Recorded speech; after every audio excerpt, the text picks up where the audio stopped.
Hey guys, and welcome to Vegan Beauty Girl. Today we are continuing our foundation review series. Every day this week I'm reviewing a different vegan and cruelty-free foundation, and today's foundation is the Lush Slap Stick. I think these were released only like last year or something, and these are pretty revolutionary because they are plastic free and pretty much waste free. You've got this one recyclable cardboard tube, and then you've got this like weird foundation egg style thing, I guess, that you just put on. This is a Lush product, and Lush are very well known for being a hugely ethical brand and also very environmentally focused. They are just hugely incredible, and they're very good at like thinking outside the box when it comes to product innovation. Like, they launch so many new and interesting things, and this slapstick foundation was one of them. I mean, I've not seen it done by anyone else, and I know it made a big buzz in the beauty world when it was released. The foundation costs £17, so this is the first and only one I've had, so I can't tell you kind of like how long it lasts, and I'd be interested to see what it's like when it kind of like gets down towards the stub of it.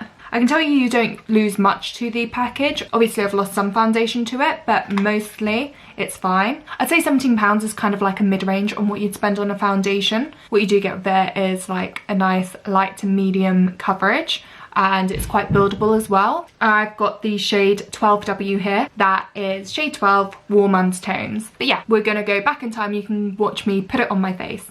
So I've got a bit of a weird fake tan job going on right now. I tried to do like faux freckles with my fake tan, and I've just ended up with like a blotchy face. But we can cover that up with the foundation. So I'm going to start off by just spritzing my face with a toner. This is a Sukin one. So I do think it is super important to make sure that you have nice hydrated skin before you put this product on, but it's really creamy. It is a bit more difficult to blend out than a normal foundation, but with a little bit of practice and a little bit of blending, you do get there eventually. I feel like when you watch it get applied, it looks like a heavy foundation, but it actually feels really nice and light on the skin, and you can really build up the coverage. And I think you can see me doing that on my chin and under my eyes. I started off using a brush, but I actually found that a beauty blender was a little bit better suited for this, and I just made sure to blend it out properly. So you can see the coverage isn't, you can see it's not high coverage, and it's mostly covered my skin, but like you can still see spots coming through. But overall it's even my skin tone out a lot, and I really like the look of it on my skin. I really like the feel of it. So yeah, I'm gonna put on the rest of my makeup.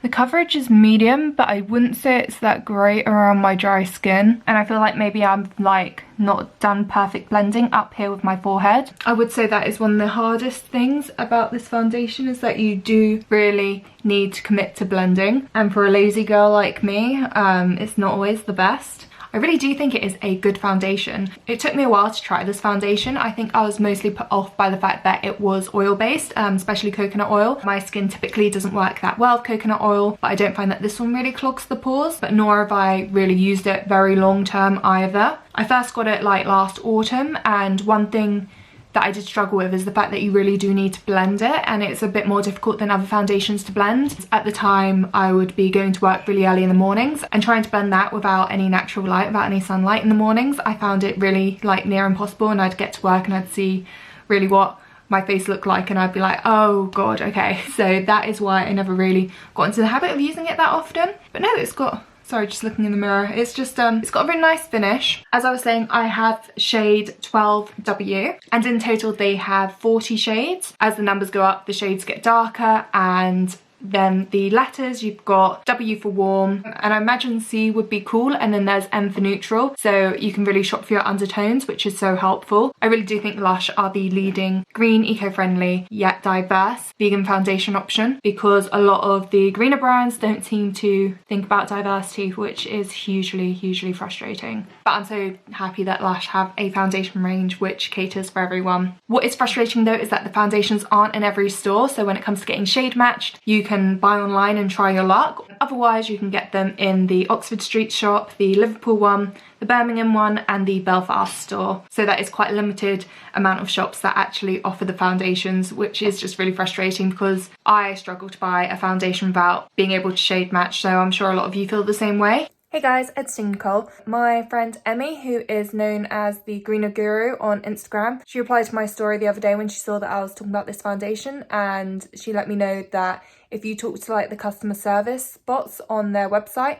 and you let them know what your current foundation is, they will find you the best match, which is incredible. So whatever foundation you're using, just let them know and they will sort you out. The coverage though is really nice and gorgeous. It's quite a dewy look as well, so it is quite a natural looking foundation. Another reason I didn't buy it for so long was that I thought it was really high coverage, but it's just buildable. I am really liking the look of this foundation. I think it looks just like a normal foundation. You wouldn't think it's some weird eco solid foundation that I've slapped on my face. I love that they called it Slap Stick as well. It's a beautiful name.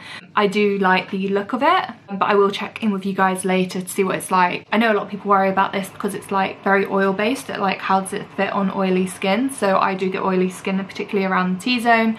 So that is something I'll be able to report back on in a few hours to you guys. From memory, I do like this foundation, but it isn't the best foundation I've ever had. I wish I liked it more because it is so eco-friendly, but I think the biggest issue I had with it is that I wouldn't be able to blend it out properly in the mornings without good lighting. So hopefully that's not an issue anymore because we're in summer. And we've had a really hot week over the last week, and I thought it might impact my product because they say that it can melt in high temperatures, so be mindful of that. But we had like 20 degrees over here in London last week and it was fine, it survived. But obviously the UK weather is not the hottest climate, so be wary of that if you live somewhere really warm or if you are going travelling somewhere really warm. I will check in with you guys shortly. So it's been a few hours, I've been out on a sunny walk, so I thought it'd be worth popping back in and checking in with you guys and showing you how the foundation's wearing. So I've worn this foundation quite a few times and I've never had this happen, but after we stopped filming earlier, I put on a little bit more foundation on my forehead when I was shooting thumbnails. So I put on more than I usually would, and you can kind of see that's kind of gathered in my creases. But I've never had that happen before because I've never put on that much. I'm actually noticing it as well. I'll just blow my nostrils actually. But I've not noticed that before either. I do worry that I'll put a bit more on than I normally do, and I often have a habit of doing that when I'm filming for you guys because when I'm looking at the camera, I never look like I've got enough coverage on. Other than that, I would say the coverage is just as good as it was earlier. And I haven't really noticed any separation anywhere else. I genuinely do think I just put on too much makeup earlier today. I actually think it's a really beautiful foundation. I feel like it blended out really well. It's still got really good coverage. Earlier today when I put the foundation on, I did top it up with powder because I do have oily skin. However, I've been on quite a long sweaty walk, like I was feeling a bit grimy, and I don't look oily at all. I also asked on Instagram and let you guys know that I was shooting this today and asked if there are any further questions you wanted on this foundation, and a lot of you guys just wanted to know how it works with oily skin, and I actually genuinely think this has been one of my better foundations for oily skin. Whilst I did top it up with a powder earlier, that is normally part of my skincare routine, and I just find that I don't look oily. It just kind of works with you, I guess. I just don't feel like my T-zone looks oily at all, so I wouldn't worry about it if you've got oily skin. Another person asked about combination skin, that's what I've got. I would say it's not brilliant around dry patches, but nothing ever looks that great around dry patches. This is what it looks like around dry patches, so it's not too bad. All in all, I'm actually really impressed with this foundation, and you really can't beat it on sustainability either. So yeah, big thumbs up to Lush.